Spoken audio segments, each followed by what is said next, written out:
eu já falei, pedi na semana retrasada para o nosso Percival, o nosso querido faraó, para que ele entrasse em algumas reportagens onde porventura ele pudesse dar um tom à reportagem, explicando questões que ele, que tem uma experiência de 300 anos nisso, né, dá um apoio ao caminho de uma investigação. E ele foi fazer a história de um garoto não, tem 17 anos, que adora andar de moto, mas fazendo barulho aqui na Zona Norte de São Paulo. Ele tem 2 vizinhos que odeiam o barulho. E esses vizinhos pedem para que eles parem. E aí, esses vizinhos ouvem o barulho de novo. Tem 2 amigos lá deles, os dois dão a surra nos 2 amigos. Seguindo, eles foram até a casa do tal garoto e espancaram o garoto. A mãe dos garotos foi separar e também apanhou. E os 2, antes de ir embora, foram fazer ameaças. 2 meses passam, quando esse garoto da moto, que chama-se Paulinho, e está brincando lá, está com 2 amigos. E nenhum dos 2 amigos era do grupo que andava de moto, nenhum. E nessa hora chegam 2 caras encapuzados. E chegam encapuzados e atiram nos caras.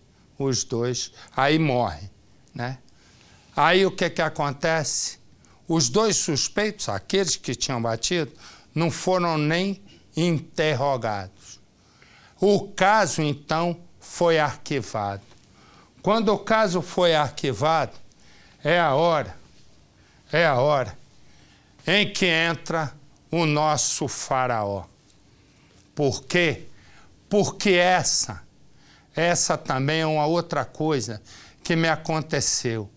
O Percival tem um papel fundamental no nosso Cidade Alerta, né? É o meu parceiro, né? E nós dois estamos todos os dias aqui, mas a experiência dele, que é muito maior do que qualquer outro jornalista que exista hoje nessa área policial, pode ser fundamental para a gente, né? Para a gente colocar caminhos em coisas que podem ser arquivadas. Portanto, é hora do Faraó Investiga. Põe no Cidade. O desabafo de uma mãe que teve o filho assassinado. Gente, é dor. Quem perdeu um filho, sabe? Pode 1000 pessoas virem dizer, olha, Deus sabe o que faz. Tá na mão de Deus. Amigo, tá na mão de Deus, hein? Mas ninguém sabe. Mas ninguém sabe a minha dor. Já são 3 anos esperando para ver os assassinos de Paulinho, um jovem de 17 anos que foi morto a tiros em frente de casa, serem presos. Eu me revolto quando eu passo nessa rua e eu vejo a cara ordinária deles.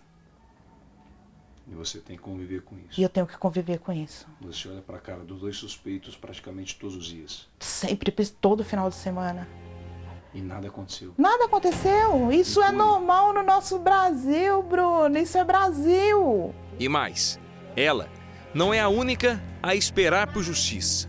Essa é Dona Maria, mãe de Maurício, de 14 anos, que também morreu a tiros. O único tiro foi fatal. Né? Como eu falo assim, quem veio para matar o Paulinho não ia matar o Maurício. Não era para matar o Maurício. Foi uma bala perdida. Era para matar o Paulinho. Tá entendendo? Não era o Maurício. E o Maurício acabou morrendo. E o Maurício, eu acabei perdendo meu filho. Alguém matou meu filho. E até hoje ninguém fez nada. Mesmo tendo apenas 14 anos, Maurício já trabalhava como mecânico. E era um exemplo dentro e fora de casa. Era um menino honesto, era um menino trabalhador, era um menino bom. Não mexia com nada de errado. Nada. Sabe o que é? Nada. Além do sofrimento de perderem os filhos, as mães têm ainda que conviver com o medo e a revolta. Os principais suspeitos dos crimes continuam soltos. Eu sou presa, eu sou prisioneira. Eu me sinto assim, prisioneira. Mas os assassinos estão por aí, sorrindo, feliz, fazendo festas. Você tá aqui. E eu tô aqui, nesse sofrimento, nessa dor. 2 meses antes de ser assassinado, Paulinho se envolveu em uma confusão aqui na rua com 2 homens. Quem são os 2 homens? Um é Carlos, o outro é o Bila. Na verdade, o nome dele é William, mas ele é conhecido como Bila aqui nesta região. Por que teve essa confusão, esse desentendimento, Bruno? No dia 23 de dezembro de 2013, esses 2 homens, na companhia de outras pessoas, eles estavam revoltados, segundo moradores daqui deste bairro, porque Paulinho e um grupo estavam passando na rua de moto, acelerando, desligando a moto, ligando. E isso fazia a moto ter um barulho muito parecido com aquele barulho de bomba. E as pessoas estavam ficando assustadas. E por conta disso, o Carlos e também o Bila resolveram conversar com esses rapazes. Mas não só conversar, de chegar ali e perguntar, olha, por que vocês estão fazendo isso? Não, a conversa era mais pesada. Mas como assim mais pesada, Bruno? Não, o negócio era porrada mesmo. Vamos chegar, vamos dar porrada em todo mundo e falar que eles não vão fazer mais isso aqui na rua e tá tudo certo aqui o negócio. O que eles fazem? Eles se reúnem e batem em 2 jovens amigos de Paulinho. Paulinho, quando ouve aquela confusão na frente da casa dele, Paulinho sai com a mãe para ver o que está acontecendo. Quando Paulinho chega no portão, um desse grupo olha e fala o seguinte: ali o Paulinho, tá vendo? O Paulinho também fica acelerando moto e fazendo barulho aqui na rua. Vamos lá. Eles correm e vão até o portão, local onde Paulinho é agredido com pedaços de madeira. Ele é agredido também com pedras por essas pessoas. A mãe do Paulinho também acaba sendo agredida porque ela tenta defender o filho e acaba levando algumas pauladas. Dia 25 de fevereiro de 2014. Esta é a data dos crimes. Esta é a data dos assassinatos que aconteceram aqui nesta rua de Perus, que fica na zona norte de São Paulo. 7h30 da noite, 3 amigos brincavam aqui na frente. Paul, mais ou menos 24 anos, 2 meses morando no Brasil, veio dos Estados Unidos e ele brincava junto com o Mauricinho e também o Paulinho. O Mauricinho, na época do crime, ele morava naquela casa do Muro Verde. Já o Paulinho morava bem aqui, ó, à frente, número 36, nesta casa, junto com a mãe, também os irmãos. O nosso Percival está aqui acompanhando de perto toda a história. Já já ele vai falar o que aconteceu de errado na investigação, por que o caso até hoje não foi concluído. 7h30 da noite, os 3 amigos brincavam aqui quando um carro desceu daquela direção. 2 homens, segundo testemunhas. Os 2 estavam encapuzados. Eles descem com o carro em baixa velocidade. Eles estão observando a movimentação da rua. E esses 2 homens têm um só objetivo: assassinar, matar. Eles descem com o carro e quando eles chegam bem aqui, na frente do muro, onde os 3 amigos brincavam de pega-pega, tiros são dados. 8 tiros foram dados aqui na cena do crime. 3 tiros acertaram os 3 amigos. 1 bala para cada um. O único que saiu com vida dessa história foi o Paul, de 24 anos, o americano que estava aqui no Brasil. Porque os outros 2 jovens, um de 17 anos e o outro de 14, o Paulinho e também o Mauricinho, eles acabaram morrendo logo após serem socorridos aqui nesta calçada. 3 anos se passaram, mas nada ainda foi esclarecido pela Polícia Civil do Estado de São Paulo.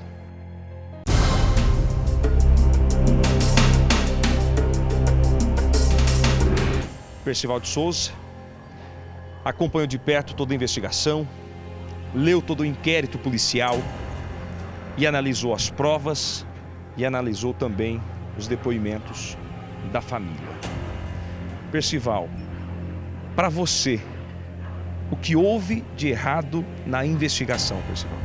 O que houve e que ainda há de errado é que essa cena dos tiros que você descreveu revelam que houve uma morte anunciada, ou seja, a morte mandou recado.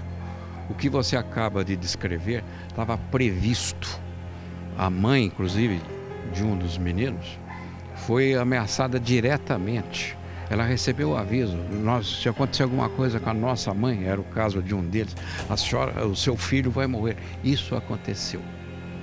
Quando acontece um assassinato, é imprescindível que o encarregado da investigação, os encarregados da investigação, se dirijam ao local do crime e vejam todos os detalhes.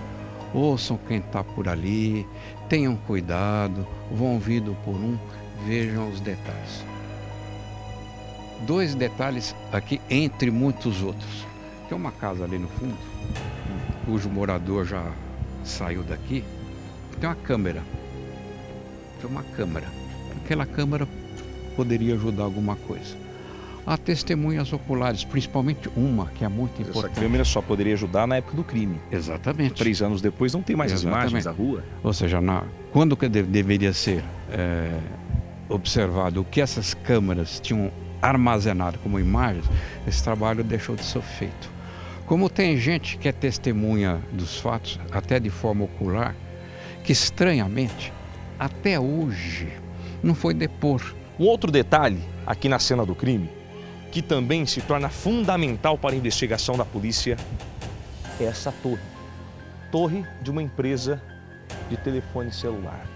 Mas por que esta torre é fundamental para a investigação?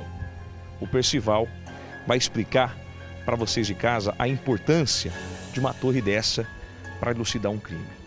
Então, nós temos um alvo determinado que estava aqui. Evidentemente que os assassinos não sabiam exatamente o horário, exatamente o dia, o momento que eles estariam aqui, e aí houve uma intercomunicação, eles se comunicaram entre si. Ou seja, estão aqui, está aqui, é agora, vai lá, porque o carro não surgiu do nada. Ele surgiu no momento planejado, no momento programado. Então, num rastreamento, pode ser que a telefonia consiga detectar exatamente quem se comunicou exatamente naquele horário e como isso pode contribuir de maneira muito forte para o esclarecimento do caso. Sem respostas, o sofrimento fica ainda maior. Eu queria justiça, gostaria de muita justiça, gostaria de ver preso, sabe? E gostaria de olhar nos olhos deles, porque eles viram meu filho nascer e crescer. Todos, o Maurício também foi criado nesse lugar, nasceu nesse lugar, cresceu nesse lugar. Ele só tinha 14 anos, tinha anos-luz de vida eles. Tinham tudo pela frente. Tinham tudo pela frente, tinham um futuro.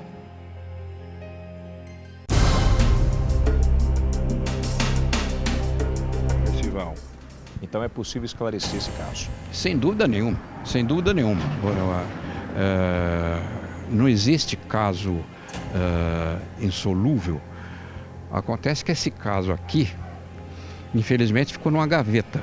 Olha, o Departamento de Homicídio de São Paulo, o DHPP, enviou uma nota para a nossa produção, dizendo que eles continuam investigando essa história, continuam investigando esse caso.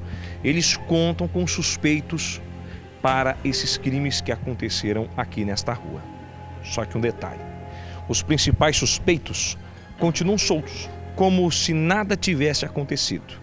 E um outro detalhe, eles andam aqui na rua tranquilamente e passam na frente da casa da mulher que hoje sofre e luta para ter pelo menos uma justiça.